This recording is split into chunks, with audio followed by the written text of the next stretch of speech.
In continuation with the 60 days of lockdown full syllabus breakdown. Guys इस series में हम physics, chemistry और math के सारी टॉपिक्स एटलीस्ट जेई मेन से रिलेटेड कवर करने वाले थे विद इन 60 डेज़। और ये हम कैसे करने वाले थे? ये हम करने वाले थे रोज़ 15 वीडियोज़ अपलोड करके। तो भाई इन 15 वीडियोज़ में क्या क्या होती? इन 15 वीडियोज़ में कुछ फिज़िक्स के वीडियोज़ होती, कुछ केमिस्ट्री के वीडियोज़ होते, और कुछ मैथ्स के वीडियोज़ होते, और कुछ गाइडेंस के वीडियोज़, और साथ ही साथ आपके क्वेश्चंस एंड आंसर्स। जो क्वेश्चंस आप लोगों ने पूछ रखे हैं उसके आंसर्स के वीडियोज़ हैं। तो गाइज़ आज 16वां दिन है और हम काफ़ी सही जा रहे हैं। हम तो भाई अपनी तरफ से रोज़ 15 वीडियोज़ अपलोड कर रहे हैं, पर क्या आप ये इंश्योर कर रहे हैं कि आप सारी वीडियोज़ देख पा रहे हैं? तो यार कमेंट करके बताओ कि कितने लोग हैं जो 15 के 15 वीडियोज़ देख रहे हैं रोज़ के रोज़। और गाइज इस सीरीज़ में हमने एक प्लानर रिवील किया था जिसमें लिखा हुआ था कि 60 दिन तक कितने कितने दिन हम कौन कौन से टॉपिक्स करेंगे। तो यार अगर मैं पहले 21 दिन की बात करूँ तो पहले 21 दिन फिज़िक्स में हमें मैकेनिक्स करना था, केमिस्ट्री में हमें ऑर्गेनिक करना था, और मैथ्स में हमें अलजेब्रा करना था। तो यार फिज़िक्स और मैथ्स में मैकेनिक्स और अलजेब्रा के लगभग सारे टॉपिक्स एक बार कवर अप हो चुके हैं और अब हम उन पे मिसलेनियस क्वेश्चंस भी कर रहे हैं। और अगर जहाँ तक बात है केमिस्ट्री में ऑर्गेनिक की, तो यार इसमें हमने एक जनरल ऑर्गेनिक केमिस्ट्री और कुछ फेमस रिएक्शंस कवर कर चुके हैं। ऑर्गेनिक केमिस्ट्री पे और डिटेल में वीडियोस अभी आएंगी, तो यार मेक श्योर कि आप उस वीडियोस को देखें। और सबसे ज़रूरी ये बात कि इस तरह से देखें कि आपका मैक्सिमम बेनिफिट हो। और ये काम कैसे करना है? ये ऐसे करना है कि जब भी आप कोई भी वीडियो टीडीएससी की देख रहे हैं तो यार सबसे पहले तो अपना अटेंशन बढ़ाओ, उसके बाद वीडियोस देखो। अब ऐसा नहीं है कि आपने एक कैरी मिनाटी की कोई कॉमेडी वीडियो देखी उसके बाद अब आप सीधे टीडीएससी की वीडियोस पे आ गए, ऐसे ही लेटे लेटे आप टीडीएससी की वीडियोस देख रहे हो। तो यार ऐसे काम नहीं चलेगा। आप प्रॉपर अटेंशन के साथ हमारी वीडियोस देखें। अगर हम वीडियोस में क्वेश्चंस और सॉल्यूशंस दे प्रोवाइड कर रहे हैं तो आप हर क्वेश्चन के बाद वीडियो को एक बार पॉज करें और उसके बाद ही आप सोल्यूशन पे आएँ। आप उस क्वेश्चन की पहले अपनी एल्गोरिदम सोचें, उसके बाद हमारी एल्गोरिदम से वेरीफाई कराएं। और अगर आप सही होते हैं तो अच्छी बात है, और अगर आप गलत होते हैं तो आप ये ढूंढने की कोशिश करें कि आपसे गलती कहाँ हुई। क्योंकि यार अगर आपको ये नहीं पता कि आपने गलती कहाँ की तो आप मुझे ये बताओ कि आप सुधार कैसे करोगे। भाई ये तो वही बात हो गई ना कि मान लो गूगल मैप्स है, तो आपको तो ये पता है कि आपको इस फाइनल टारगेट पे जाना है, दैट इज़ JEE। पर अगर आपको ये नहीं पता कि आपकी प्रेजेंट लोकेशन क्या है तो क्या आप वहाँ पहुँच पाओगे?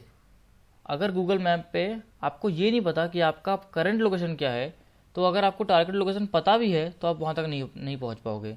तो यार ये बात काफ़ी इंपॉर्टेंट हो जाती है कि आप अपना प्रेजेंट स्टेटस जानें, फिर उसके अकॉर्डिंग आप वर्क करें।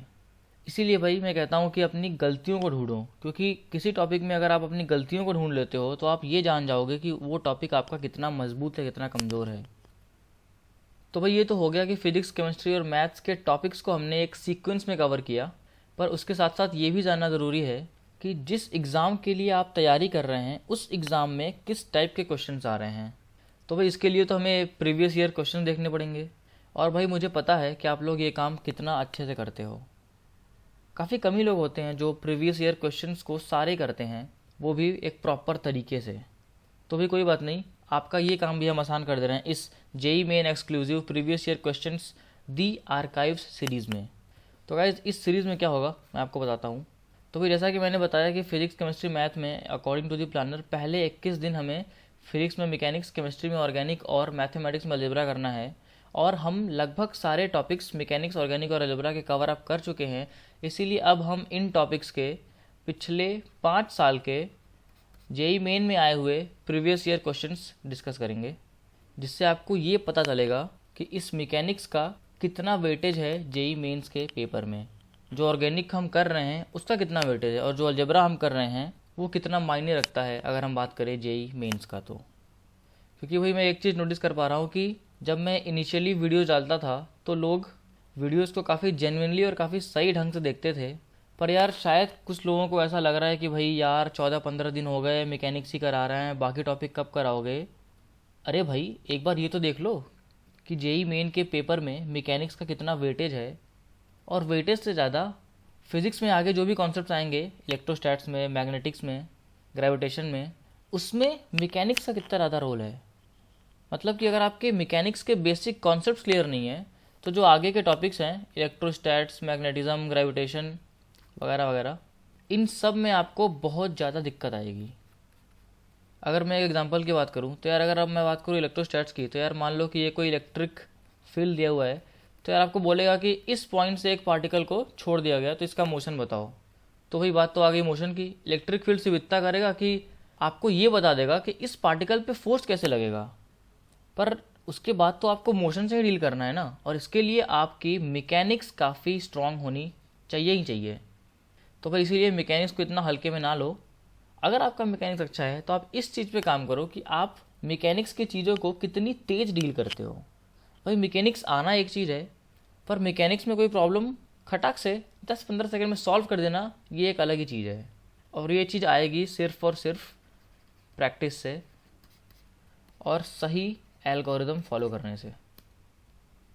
ऐसा ही कुछ केस ऑर्गेनिक के साथ भी है और ऐसा ही कुछ केस अलजेब्रा के साथ भी है।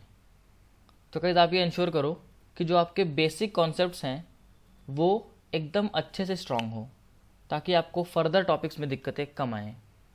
भाई मैंने कई बच्चों को देखा है कि यार वो जेई मेंस की तैयारी कुछ इस तरह से करते हैं कि भाई वो इंटरनेट पे सर्च करेंगे कि यार किस टॉपिक का वेटेज ज़्यादा है, और फिर वेटेज के हिसाब से अपनी पढ़ाई शुरू कर देंगे। या फिर अगर मान लो उन्होंने साल भर पढ़ाई नहीं की और अब उन्हें ऐसा लग रहा है कि भाई लॉकडाउन आ गया, हमें समय मिल गया, अब पढ़ लेना चाहिए, तो वो ये करेंगे कि वो ये ढूंढेंगे कि किस टॉपिक या किस चैप्टर का वेटेज ज़्यादा है जेई मेंस में, और सीधे उस चैप्टर पे लग जाएंगे। तो यार उन्हें कहीं से पता चलेगा कि यार रोटेशन से ज़्यादा सवाल आते हैं, इलेक्ट्रो से भी अच्छे सवाल आते हैं, मैग्नेटिज्म से भी अच्छे सवाल आते हैं, तो भाई वो सीधे मैग्नेटिज्म वगैरह पे आ जाएंगे और बुरी तरह फंस जाएंगे, क्योंकि भाई उनकी बेसिक्स ही सही नहीं है, मैकेनिक्स, काइनेमेटिक्स, एनालम। तो अगर ये सब कॉन्सेप्ट्स कमज़ोर हैं तो आप आगे और एडवांस कॉन्सेप्ट्स की बात ही नहीं कर सकते। तो भाई एग्ज़ाम में वेटेज के पीछे भागना बंद करो। मैं ये नहीं कह रहा कि वेटेज के पीछे मत भागो, पर उससे पहले ये इंश्योर करो कि जो आपके बेसिक्स हैं वो काफ़ी स्ट्रांग हों। ध्यान दीजिए भाई, मैं बेसिक्स पे इतना ज़्यादा जोर इसलिए दे रहा हूँ क्योंकि भाई ये जेई मेंस की बात हो रही है, और जेई मेंस पे बहुत ज़्यादा घुमा फिरा के सवाल नहीं आते। जेई मेंस में टॉपिक्स की इंटरमिक्सिंग नहीं होती। कहने का मतलब अगर सिंपल हार्मोनिक मोशन कोई टॉपिक है, तो अगर जेई मेन में क्वेश्चन आ रहा है तो वो सिर्फ और सिर्फ सिंपल हार्मोनिक मोशन के ही कॉन्सेप्ट यूज़ करेगा। हो सकता है थोड़े बहुत पिछले कॉन्सेप्ट्स एनएलएम वगैरह का यूज़ कर ले, इक्वेशन ऑफ मोशन वगैरह यूज़ कर ले, खैर वो तो कंपलसरी है, पर बहुत ज़्यादा इंटरमिक्सिंग नहीं होगी। पर अगर आपका टारगेट जेई मेन के बाद जेई एडवांस का है, तो आपको ये बात अभी से इंश्योर करना होगा कि आप इंटरमिक्सिंग वाले क्वेश्चन भी कर पा रहे हो, कि अगर एसएचएम को वो इलेक्ट्रिक फील्ड में करा रहा है तो आपसे क्वेश्चन बन जाए। अगर किसी पार्टिकल पे इलेक्ट्रिक फील्ड और मैग्नेटिक फील्ड दोनों का प्रभाव है तो उस पार्टिकल का मोशन कैसा होगा। क्योंकि भाई जेई एडवांस कोई मजाक तो नहीं है ना, कि आप पहले ऐसे प्लान करो कि भाई अभी मैं जेई मेंस की तैयारी कर रहा हूँ फिर मैं जेई एडवांस की तैयारी करूँगा। अरे भाई ऐसे दुनिया नहीं चलती, ये दुनिया तो ऐसे बिल्कुल नहीं चलती। जेई मेंस और जेई एडवांस बिल्कुल ही अलग अलग नहीं है। ये एक स्टेप वाइज प्रोसेस है कि पहले आप जेई मेंस के लेवल के बनो, फिर आप एडवांस की बात करो। तो भाई इन सब बातों को इंश्योर करने के लिए और आपके प्रिपरेशन को और कंडीसिव बनाने के लिए we are here with the archive series, और इस सीरीज़ में हम जेई मेंस के प्रीवियस ईयर क्वेश्चन करेंगे पिछले 5 साल के। तो guys are you ready for this? तो गाइस आज से फिजिक्स, केमिस्ट्री और मैथ्स के डेली कम से कम 1 या 2 आर्काइव्स के क्वेश्चंस की वीडियो आएगी, और शुरुआत होगी फिजिक्स मैकेनिक्स से, केमिस्ट्री ऑर्गेनिक से और मैथमेटिक्स अलजेब्रा से। तो गाइज़ इस वीडियो को यहीं एंड करते हैं, मिलते हैं आपसे सीधे हम दी आर्काइव सीरीज़ में। और यार एक बहुत इंपॉर्टेंट बात कि आपने इस वीडियो से जो भी बातें सीखी हैं उन्हें कमेंट में समराइज़ करना ना भूलना, क्योंकि भाई अगर आप ऐसा नहीं करते हो then what's the purpose of watching this video. There is no point watching this video अगर आप ऐसा नहीं करते हो तो गाइज़ इंश्योर करें कि आप कमेंट में लिखें कि आपने क्या सीखा इस वीडियो से। कहीं ऐसा ना हो कि ये वीडियो आपकी तरह आपके उस नेटफ्लिक्स या फिर यूट्यूब के कॉमेडी वीडियोज़ की तरह ही निकल जाए, जिसे आप लेटे लेटे काफ़ी मज़े से देखते हो और कुछ भी नहीं सीखते।